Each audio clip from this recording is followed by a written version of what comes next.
ഇന്ന് നമുക്കൊരു ബർഗർ ഉണ്ടാക്കിയാലോ. വലിയ കോസ്റ്റ്ലി അല്ലാത്ത ബർഗറാണ് കേട്ടോ, സാധാ ബർഗർ. നല്ല ടേസ്റ്റിയാണ് കേട്ടോ. അപ്പോൾ എൻ്റെ കയ്യിൽ ബട്ടർ ഉണ്ടായിരുന്നില്ല, അല്ലെങ്കിൽ ഓയിലായാലും ഒഴിച്ചാൽ മതിയായിരുന്നു. ഞാൻ പീനട്ട് ബട്ടർ ഉണ്ടായിരുന്നു, അപ്പോൾ അതൊന്നും ആണ് ഇട്ടത് കേട്ടോ. അതും ഈ വെജിറ്റബിൾസ് എല്ലാം കൂടിയിട്ടൊന്നിട്ട് ചെറുതായിട്ടൊന്ന് വാട്ടിയെടുക്കണം കേട്ടോ. നല്ല പോലെ വേവണ്ട, അതിനൊന്ന് ചെറുതായിട്ടൊന്ന് വാടി കിട്ടിയാൽ മതി. അപ്പോൾ എല്ലാ വെജിറ്റബിൾസും ഇപ്പോൾ അതിൽ എടുത്തേക്കണത് ക്യാരറ്റും ക്യാപ്സിക്കവും ക്യാബേജും സബോളയാണ് എടുത്തേക്കണത് കേട്ടോ. അപ്പോൾ അത് നന്നായിട്ടൊന്ന് മിക്സ് ചെയ്തിട്ട് ഒന്ന് വാടണ വരെ ഒന്ന് മിക്സ് ചെയ്യുക. അതിലേക്ക് ആവശ്യമായിട്ടുള്ള ഉപ്പ് കുറച്ചിട്ട് കൊടുക്കണം. അതിന് വേണ്ട ഉപ്പ് അതും കൂടി ഇട്ടിട്ട് നല്ല പോലെ ഒന്ന് വാട്ടിയെടുക്കുക. വാട്ടിയെടുത്തതിന് ശേഷം നമുക്ക് ഇനിയിപ്പോൾ അത് എടുത്ത് പ്ലേറ്റിലിട്ട് നമുക്ക് ഇനിയിപ്പോൾ ബണ്ണാണ് എടുത്തേക്കണം. 4 ബണ്ണാണ് എടുത്തേക്കണത് കേട്ടോ.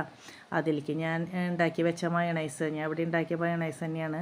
ആ മയണൈസും അതിലേക്ക് ഇത്തിരി സോസും അതുപോലെ ചേർത്ത് എല്ലായിടത്തും ആക്കിയതിന് ശേഷം ഇത് മിക്സ് ചെയ്ത് ഇത് നമുക്ക് അതിലിട്ട് കൊടുക്കാം കേട്ടോ.